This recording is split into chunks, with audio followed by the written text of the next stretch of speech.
आज के इस लेक्चर में हम क्लास फर्स्ट ईयर के चैप्टर नंबर 3 में क्वेश्चन नंबर 2 को डिस्कस करेंगे। हमारे पास इसमें जो है कहा गया है कि if a equal to iota 0 1 and minus iota, ये एक मैट्रिक्स दिया हुआ है और हमें कहा गया कि शो कराएं a4 equal to iota square. और इसमें इस क्वेश्चन को सॉल्व करने के लिए हम कुछ टेक्निक्स को यूज़ करेंगे। हम ये करेंगे कि जो मैट्रिक्स a दिया हुआ है इसको हम 2 टाइम लिख लेंगे।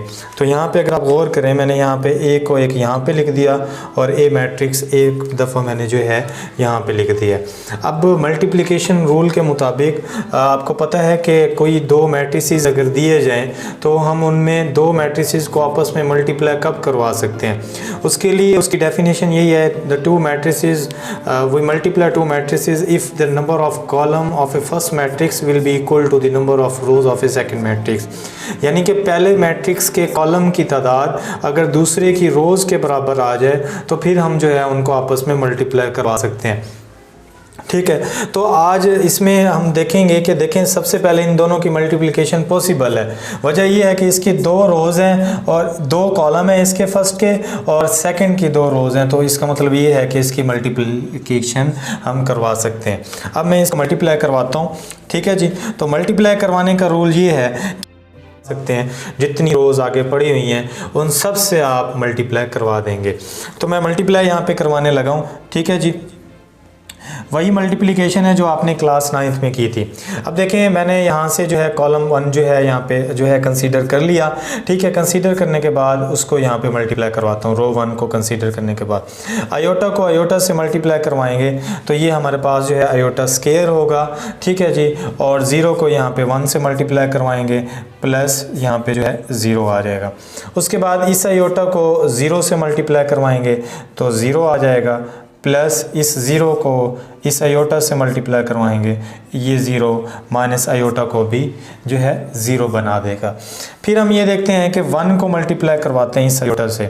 1 को मल्टीप्लाई आयोटा से करवाएंगे तो हमारे पास आयोटा आ जाएगा और माइनस आयोटा यहाँ प्लस करेंगे, माइनस आयोटा को मल्टीप्लाई करवाएंगे 1 से तो यहाँ पे हमारे पास माइनस आयोटा आ जाएगा। ठीक है जी, अब फिर हम क्या करते हैं, हम आगे जो है इसको मल्टीप्लाई करवाते हैं। यहाँ पे 1 को मल्टीप्लाई करवाते हैं 0 से। ठीक है जी, तो 0 से मल्टीप्लाई करवाते हैं तो ये इसको 0 बना देगा प्लस आयोटा को मल्टीप्लाई करवाते हैं आयोटा से तो माइनस आयोटा है, ये भी माइनस आयोटा, ये भी माइनस आयोटा, ये आयोटा स्क्वायर बन जाएगा। अब नेक्स्ट क्या होगा आपके पास, नेक्स्ट हम ये करेंगे कि थोड़ा सा इसको मज़ीद ऑपरेट करवा लेते हैं।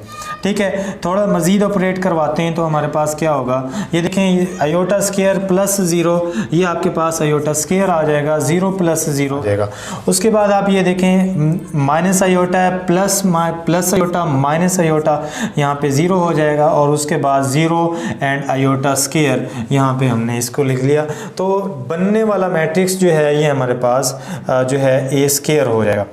ठीक है जी, ये हमारे पास जो मैट्रिक्स बना है क्योंकि हमने ए को ही मल्टीप्लाई करवाया है 2 टाइम, तो ये हमारे पास जो है ए स्क्वायर हो जाएगा। अब देखें कम्प्लेक्स नंबर में अगर आपको पता हो तो उसमें आपको जो है मैंने बताया था कि आपके पास जो है जो आयोटा होता है वो आपके पास इक्वल होता है स्क्वायर रूट -1 के। ठीक है जी, तो इसी दोनों तरफ अगर हम स्क्वायर ले लेते हैं तो ये हमारे पास होगा -1, यानी आयोटा स्क्वायर की जगह पे हम पुट कर सकते हैं -1। तो अब हम देखते हैं नेक्स्ट हमारा क्या स्टेप बनेगा, ए स्क्वायर इक्वल टू, यहाँ पे अगर आप देखें तो हमारे पास आयोटा स्क्वायर की जगह पे मैं यहाँ पे -1 पुट कर रहा हूँ तो -1 0 0 एंड -1, ये मैट्रिक्स बन गया आपका।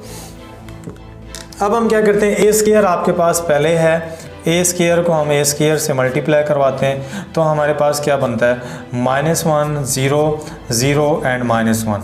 ठीक है, इसको फिर मल्टीप्लाई करवाते हैं -1 0 0 एंड -1। ठीक है जी, ये मल्टीप्लाई हो गया। अब उसके बाद क्या है आपके पास कि ये आपके पास जो है इसमें -1 को मल्टीप्लाई करवाते हैं हम -1 से तो जवाब आता है हमारा 1।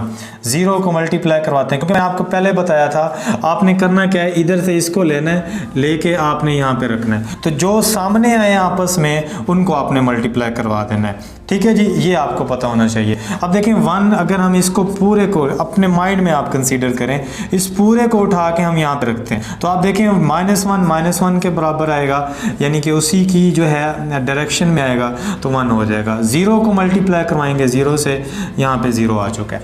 ठीक है जी, सेकेंड रो, -1 को मल्टीप्लाई करवाएंगे 1 से, -1 को मल्टीप्लाई करवाएंगे 0 से, तो यहाँ पे 0 आ जाएगा।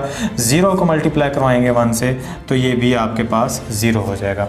अब बारी आई इसमें देखें, आप 0 को मल्टीप्लाई करवाएंगे आप -1 से, ये 0 बन जाएगा, और उसके बाद -1 मल्टीप्लाई होगा इस 0 से, ये फिर ये 0 हो जाएगा, और अब इन दोनों को मल्टीप्लाई करवाते हैं, 0 + 1 आ जाएगा। ठीक है जी, ये भी मैंने एज इट इज़ प्रोसेस बार बार रिपीट नहीं करना चाह रहा। तो इसी प्रोसेस को करते हुए अब हमारा ये रिज़ल्ट है 1 0 0 एंड 1।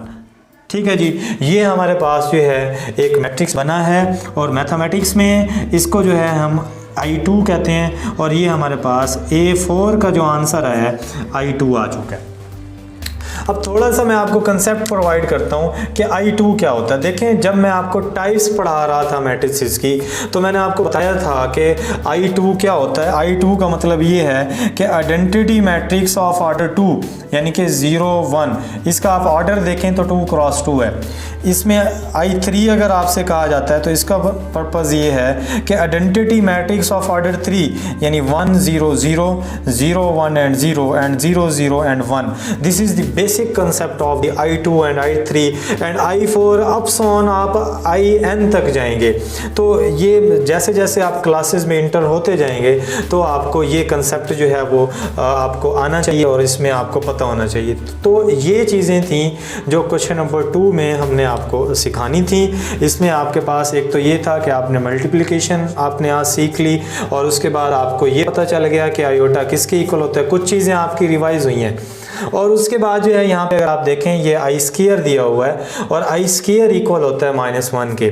I² का मेन पर्पज़ यही है कि ये आयोटा है, इमेजिनरी नंबर है, ये कम्प्लेक्स नंबर से ये लिया गया है। उसके बाद मैंने आपको बताया आइडेंटिटी मैट्रिक्स के बारे में। तो ये इस तरह से जो है आप जो है इस